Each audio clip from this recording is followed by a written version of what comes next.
بسم اللہ الرحمن الرحیم۔ صرف 5 منٹ کا مدرسہ قرآن و حدیث کی روشنی میں 181واں دن 1 رجب المرجب۔ نمبر 1 اسلامی تاریخ۔ حضرت ابو بکر صدیق رضی اللہ تعالی عنہ۔ حضرت ابو بکر صدیق رضی اللہ تعالی عنہ قریش کے خاندان میں پیدا ہوئے۔ ابو بکر آپ کی کنیت ہے، نام عبداللہ، والد کا نام عثمان اور والدہ کا نام سلمہ تھا۔ آپ بچپن ہی سے نیک طبیعت اور سادہ مزاج انسان تھے۔ زمانہ جہالت میں آپ نے نہ کبھی شراب پی اور نہ کبھی بتوں کو پوجا۔ عمر میں حضور صلی اللہ علیہ وسلم سے 2.5 سال چھوٹے تھے، مگر آپ صلی اللہ علیہ وسلم سے بڑی گہری دوستی اور سچی محبت تھی۔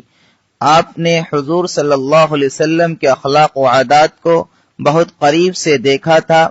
جب حضور صلی اللہ علیہ وسلم نے ان کو اسلام کی دعوت دی اور اپنی نبوت کا اعلان کیا تو مردوں میں سب سے پہلے ایمان لانے کی سعادت ان کو نصیب ہوئی، اور حضور صلی اللہ علیہ وسلم کی نبوت کی تصدیق اور زندگی بھر جان و مال سے ساتھ دیتے ہوئے اسلام کی تبلیغ میں مشغول رہے۔ مکہ کی 13 سالہ زندگی میں مشرکوں کی طرف سے پہنچائی جانے والی ہر قسم کی تکلیف کو برداشت کرتے رہے۔ اہم مشورے اور راز کی باتیں حضور صلی اللہ علیہ وسلم نے انہی سے کرتے تھے۔ چنانچہ ہجرت کے موقع پر ابو بکر صدیق رضی اللہ عنہ نے آپ صلی اللہ علیہ وسلم کے ساتھ غار ثور میں 3 دن قیام فرمایا، پھر وہاں سے مدینہ منورہ تشریف لے گئے۔ اسلام کی حفاظت کے لیے ہر موقع پر اپنا مال خرچ کرتے رہے اور دین کی سربلندی کے لیے پوری بہادری کے ساتھ تمام غزوات میں شرکت فرماتے رہے۔ نمبر 2 اللہ کی قدرت۔ مشک اللہ کے خزانے سے آتا ہے۔ مشک ایک بہت ہی قیمتی خوشبو ہے۔ اس کی پیدائش کا معاملہ بہت ہی عجیب و غریب ہے۔ اللہ تعالی نے ایک جانور بنایا ہے جسے ہرن کہتے ہیں۔ اس کی ناف میں خون جمع ہوتا رہتا ہے جو دھیرے دھیرے ایک ڈالے کی شکل اختیار کر لیتا ہے۔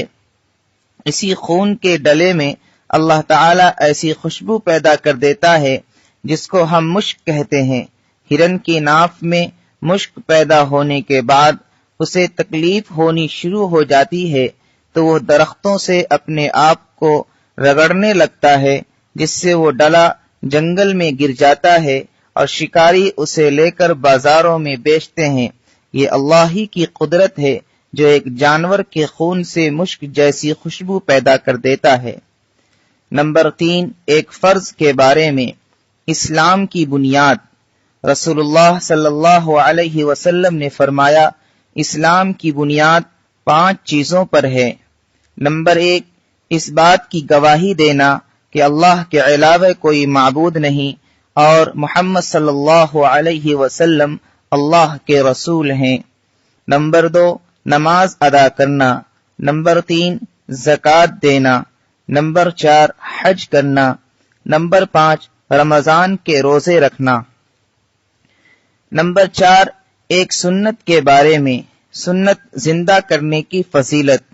رسول اللہ صلی اللہ علیہ وسلم نے فرمایا، جس نے میری کسی ایسی سنت کو زندہ کیا جو میرے بعد مٹ چکی تھی، یعنی ختم ہو چکی تھی، تو اس کو اتنا ہی ثواب ملے گا جتنا کہ اس سنت پر عمل کرنے والوں کو ملے گا، اور ان عمل کرنے والے لوگوں کے ثواب میں سے کوئی کمی نہیں ہوگی۔ اور جس نے ایسا طریقہ اختیار جاری کیا جو اللہ اور اس کے نبی صلی اللہ علیہ وسلم کو ناپسند ہے، تو جتنے لوگ اس غلط طریقے پر چلیں گے ان تمام لوگوں کا گناہ اس کو ملے گا اور ان کے گناہ میں سے کوئی کمی نہیں ہوگی۔ نمبر 5 ایک اہم عمل کی فضیلت۔ نماز اشراق پڑھنا۔ رسول اللہ صلی اللہ علیہ وسلم نے فرمایا، جو شخص نماز فجر سے فارغ ہو کر مصلی پر بیٹھا رہے، یعنی مکروہ وقت گزرنے کے بعد پھر 2 رکعت اشراق کی نماز پڑھے اور ان دونوں نمازوں کے درمیان اچھی باتوں کے علاوہ کچھ نہ بولے تو اس کے گناہ معاف کر دیے جائیں گے۔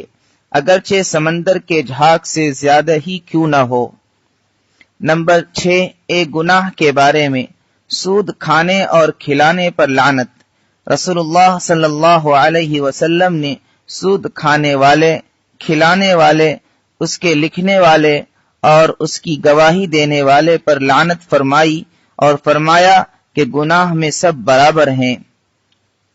نمبر 7، دنیا کے بارے میں دنیا دار کا گھر اور مال۔ رسول اللہ صلی اللہ علیہ وسلم نے فرمایا، دنیا اس شخص کا گھر ہے جس کا یعنی آخرت میں کوئی گھر نہیں، اور دنیا اس شخص کا مال ہے جس کا آخرت میں کوئی مال نہیں، اور دنیا کے لیے وہ شخص مال جمع کرتا ہے جو ناسمجھ ہے۔ نمبر 8، آخرت کے بارے میں جنت کے زیورات۔ قرآن میں اللہ تعالیٰ فرماتا ہے، جو لوگ ایمان لائے اور نیک اعمال کیے، اللہ تعالیٰ ان کو جنت کے ایسے باغوں میں داخل کریں گے جن کے نیچے نہریں جاری ہوں گی، اور ان باغوں میں ان کو سونے سے بنے ہوئے کنگن اور موتی کے ہار پہنائے جائیں گے، اور ان کا لباس خالص ریشم کا ہوگا۔ نمبر 9، طب نبوی سے علاج۔ علاج تقدیر کے خلاف نہیں۔ حضرت ابو خزامہ رضی اللہ عنہ بیان کرتے ہیں کہ ایک شخص نے رسول اللہ صلی اللہ علیہ وسلم سے عرض کیا، اے اللہ کے رسول، ہم لوگ جو جھاڑ پھونک اور دواؤں کا استعمال کرتے ہیں اور پرہیز کرتے ہیں تو اس سے تقدیر الہی کی مخالفت نہیں ہوتی؟ رسول اللہ صلی اللہ علیہ وسلم نے فرمایا، یہ بھی تقدیر الہی ہے۔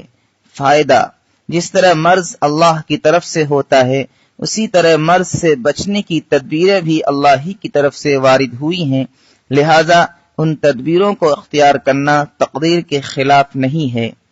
نمبر 10، قرآن کی نصیحت۔ قرآن میں اللہ تعالیٰ فرماتا ہے، اے انسانوں، تمہارے پاس تمہارے رب کی طرف سے ایک ایسا قرآن آ چکا ہے جو برے کاموں سے رکنے کے لیے نصیحت ہے اور دلوں کی بیماریوں کے لیے شفا ہے اور ایمان والوں کے لیے ہدایت و رحمت ہے۔